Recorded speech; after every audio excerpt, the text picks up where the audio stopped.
President Cyril Ramaphosa walks scot-free, all right, from the phala saga. The NPA says that they will not prosecute him any further as apparently there's not much evidence. I do have a clip from a newsroom. Hello, welcome to Entertainment's Galore, and this is your girl, Missy. Please do like this channel, or rather, please do like this video and subscribe to the channel if it is your first time here. And if you are a returning subscriber, thank you so much for tuning in. And sorry for not posting, okay, for the longest time, guys. Your immediate reaction hearing this news that the NPA has simply declined to prosecute this case. They say there's no evidence, there's no prospect that this case can actually go ahead and succeed. Look, this conduct by the NPA basically erodes the trust that citizens should have on such institutions, because the manner in which they are handling such cases of politically politically exposed people like the president versus, ordinary citizens, gives an impression that they treat certain people differently and they treat other people differently for the same facts before the law.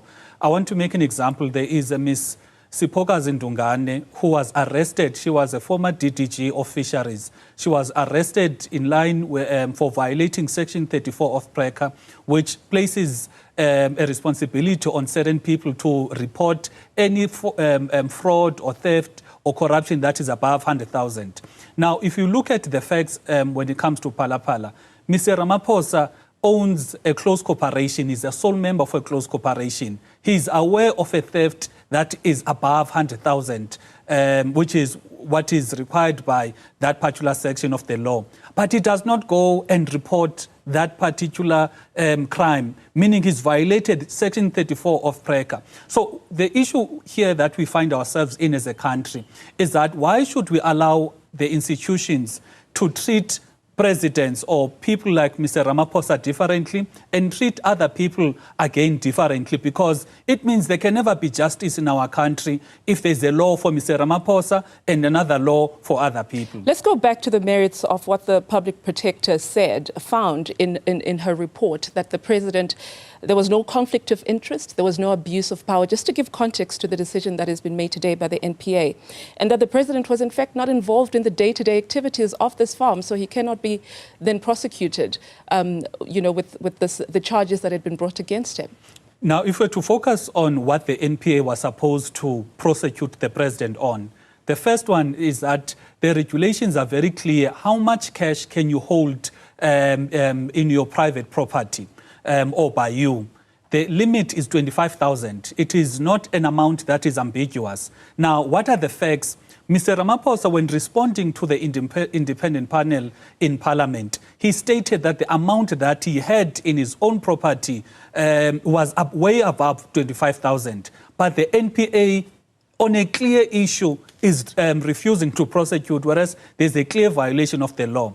The second issue is that the foreign currency that was there, it was not declared. The Reserve Bank was not aware that there was foreign currency that was in phala. That is why they wrote a letter to him asking him, please supply the Reserve Bank with information as to what is the source of that foreign currency. And there is a 30-day limit whereby in 30 days, if you are a holder of foreign currency, you need to declare to the Reserve Bank. He did not do so. That is another clear violation. And it is not something that Mr. Ramaphosa himself has denied. He has stated so in his answers. The third issue, it is abuse of power. In the abuse of power, in the sense that there was a theft and there was an action or investigation that was done by the head of his protection unit.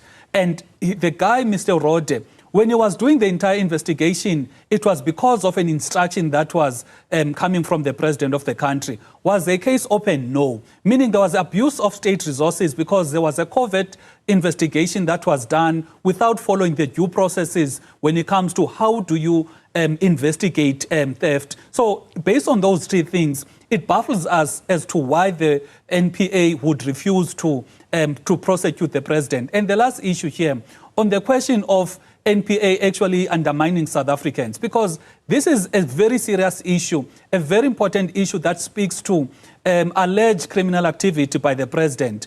Now, they delegate that responsibility to a provincial head from Limpopo, who issues a one-pager statement saying that they are not going to they are not going to prosecute. It is not even communicated by the head of the institution, which is the head of the NPA, in a form of, at very least, a press briefing whereby they speak to South African citizens to say, here were the matters or the issues that was before us, here's the evidence, and based on what was before us, we've taken this decision. And journalists ask questions to hold them accountable. In this case, the NPA has never been held accountable or is not being held accountable so at for this that. point, we don't have the privilege of knowing what kind of evidence that the NPA was dealing with in accordance to this case, because as far as they're concerned, the evidence that has been brought forward to them is simply not enough. And that is their argument, to say, if we have enough evidence for us to prosecute, would go ahead with this case. But they say they simply do not have it. The burden is who? On the investigators, the South African Police Service, to ensure that they have enough evidence for this case to hold water. But once again, you put this blame on the NPA squarely. It is the NPA that has taken this decision. The focus here on my side is to say the NPA should have at least respected South African citizens by communicating this issue publicly to South African citizens, at least verbally in a form of a press briefing, whereby journalists like yourself, you could have asked questions to them to say, but here are the facts. You could have asked them a simple question. Section 34 of PRECA says, if a person fails to report a crime or a theft that is above 100,000, that person needs to be arrested. Here's a case in point of Ms. Pokazi Ndungane, who was arrested for the very similar issue. And the president here is no way denying that he is a responsible person because he's a sole member of a close corporation. He's aware of a theft that is above 100,000, but he did not report that. So based on that, you would have engaged the NPA and also asked the NPA, how many people have been arrested in our country for holding more than 25,000 in cash? And why is the president not arrested? Because he is the one who went to Parliament. He also spoke in the ANC gathering saying that the amount that was there was not the amount that was stated, but it was above 25,000. The law is clear. So again, it baffles us as to why the NPA is saying there's no evidence. There's evidence in terms of what the president communicated to the independent panel in terms of the amount of cash that was there, how long the cash was there, and what, the instruction that he gave to Mr. Wally Rode. So the question of abuse of state resources is very clear. It does not need further evidence. The question of violating the amount, the excessive amount that would have, which is 25,000, is also there. And also the last one, the issue of holding foreign currency, which is not declared, which was not known. It is also clear. So it is a case here of an institution that is choosing to protect a certain president and, undermining South Africans by treating president differently from what they would have treated if it was me and you. At the dawn of the so-called new era, we're promised that institutions, such as the NPA in particular, that had been a subject of state capture, would be renewed, trust within, South Africans would be renewed and resuscitated. Your opinion is that that hasn't been successful. So where to now for the ATM, given the results, the reaction that we've heard from the NPA? No, this is opposite to, renewal or whatever terms they use to mislead South Africans. Because another issue here that maybe needs to be understood by the people.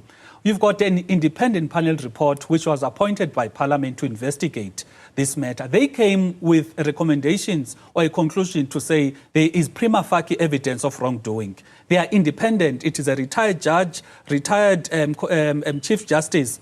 Now, if you look at the Public Protector, the NPA, the Reserve Bank, all of these institutions that have protected the president of the country are institutions who depend on the very same president to be appointed or to be suspended or to be dismissed. So their independence there's no independence. Their independence, there's no independence because whatever the work they're doing, at the end of the day, the provincial head of the NPA in Limpopo, if they want to go to national, they depend again on the very same president. So the word too from now when it comes to us as the ATM on the 26th of November, this issue will be ventilated again in court, because in 2022, the National Assembly violated Section 42(3) of the Constitution by refusing to investigate the president on the question of phala. And we can sit here now. This issue was made public in 2022.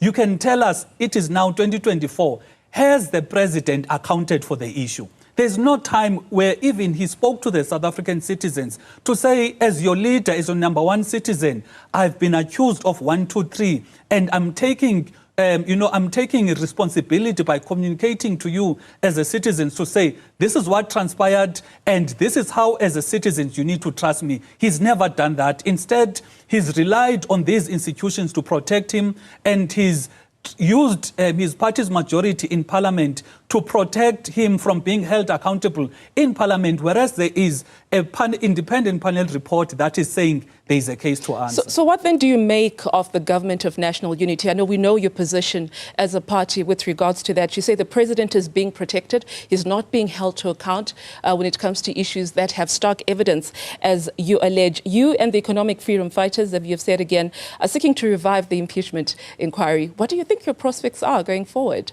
If you think that the NPA is not reliable, Parliament is not reliable, especially with the government of national unity? The citizens are going to see the type of lying parties or parties that are very hypocritical. Because, for example, we've got a case of the DA. When the DA, I think it was asked to Ms. Helen Zille, she said there is no way in which they are going to support the impeachment of the president. The very same DA 2 years in 2022, when they're voting on this issue, they voted for an inquiry. They even wrote to the FBI saying that the FBI must investigate those dollars.